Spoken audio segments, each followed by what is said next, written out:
Welcome to the Middle East Talent and Leadership Podcast, where we explore leadership, executive careers, business, and the realities of today's workplace across the Middle East and beyond.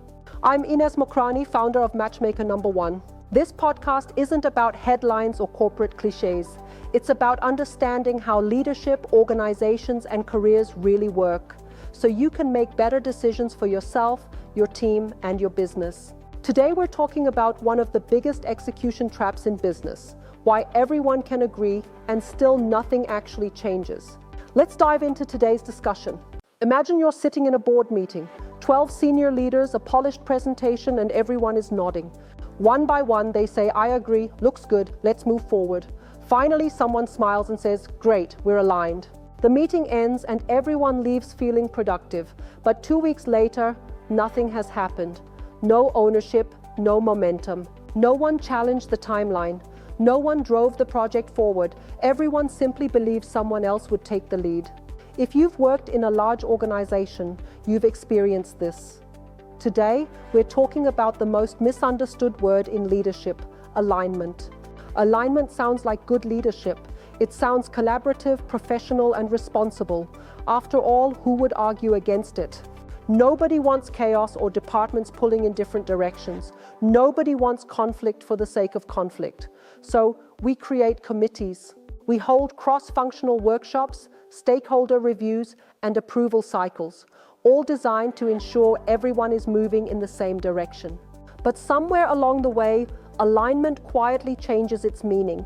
Instead of creating clarity, it starts creating permanent delay. One of the biggest leadership mistakes is believing that agreement means commitment. It doesn't. People say yes for very different reasons. Some genuinely support the decision. They are ready to roll up their sleeves and lead, but they are often the minority. Others just don't want another discussion. They're tired, they're busy, and they want the meeting to end so they can move on. Some think their opinion won't change anything anyway. They stay silent or nod along because it's the path of least resistance. And some already know they're never going to support the decision once they walk out of that room. That is what I call false alignment. The room feels united, but the organization isn't.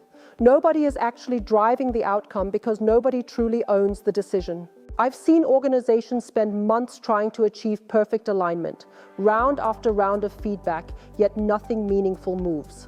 Leadership slowly becomes administration. The goal quietly changes from how do we move forward to how do we make sure nobody disagrees. Those are two very different questions. True leadership isn't about eliminating disagreement. It's about creating clarity on what happens next. Good leaders listen. They ask questions, they invite different perspectives, and they actively challenge assumptions. In fact, the best leaders I've worked with often encourage disagreement. They know it improves thinking and pressure tests the strategy. But there comes a moment when listening must become deciding. Organizations don't move through discussion, they move through decisions. And decisions always create discomfort. Someone will always believe more analysis is needed or the timing is wrong. If you wait until nobody feels uncomfortable, you may never move at all. Leadership begins at exactly that moment of uncertainty. People think courageous leaders are fearless. They aren't. They feel the uncertainty and the risk, but they refuse to let it become permanent delay. The organizations that transform successfully aren't the ones with the most meetings. They're the ones where someone eventually says, "This is the direction." Not because everyone loved the decision, but because everyone finally understood where they were going. Clarity creates momentum, not consensus. Let me be clear, alignment matters, especially as organizations grow and teams work across different countries and cultures. Without alignment, execution becomes chaotic. But alignment should support leadership. It should never replace it. The goal isn't unanimous agreement, it's shared direction. You don't need everyone to love the decision. You need them to understand and commit to it. Commitment means moving together once the decision has been made, even if you were the one who disagreed in the room.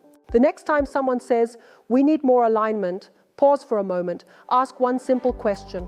What decision are we actually avoiding? That question changes everything, because often you don't need another workshop or committee, you simply need leadership.